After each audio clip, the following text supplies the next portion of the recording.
Hello বন্ধুরা, মৌসুমিস ভ্লগে আপনাদের স্বাগত জানাই। আজ করব আমি ব্রেড অমলেট পিৎজা। তার জন্য আমি নিয়ে নিয়েছি দুটো ডিম, কিছু পরিমাণ দুধ, লঙ্কা কুচি, পেঁয়াজ কুচি, ক্যাপসিকাম কুচি, গাজর কুচি আর টমেটো কুচি। আর সাথে নিয়েছি গ্রেট করে রাখা চিজ।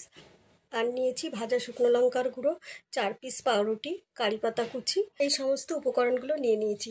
প্রথমে আমি দুটো ডিম ফাটিয়ে নিলাম, ওর মধ্যে কিছু পরিমাণ নুন দিলাম আর কারি পাতা কুচি দিলাম আর লঙ্কা কুচি দিলাম, দিয়ে একটা কাঁটা চামচের সাহায্যে ভালো করে ফেটিয়ে নিলাম।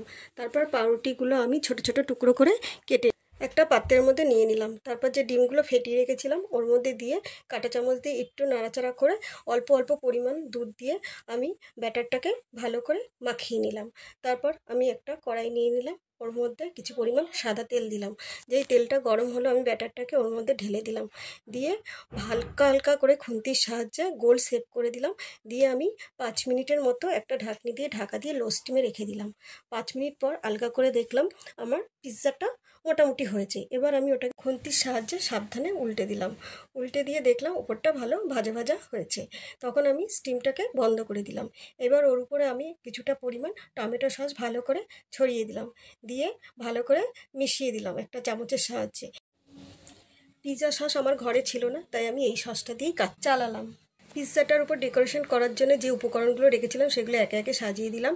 তারপরে ওর উপর কিছু লঙ্কা কুচি দিয়ে দিলাম আর দিলাম 1/2 চামচ গোলমরিচের গুঁড়ো। তারপর ওর উপর আমি গ্রেট করে রাখা চিজগুলো ছড়িয়ে দিলাম। ওর উপর দিয়ে দিলাম ভাজা শুকনো লঙ্কার গুঁড়ো, দিয়ে আমি একটি ঢাকনি দিয়ে আটকে দিলাম। দিয়ে আমি 5 মিনিটের জন্য আবার গ্যাস ওভেনে লো স্টিমে বসিয়ে রেখে দিলাম। 5 মিনিট পর আলগা করে দেখলাম আমার পিৎজাটা হয়ে গেছে। তখন একটি প্লেটের মধ্যে পিৎজাটা নামিয়ে নিলাম, নিয়ে আমি 4 টুকরো করে নিলাম। এইভাবে আমি পিৎজাটা পরিবেশন করলাম।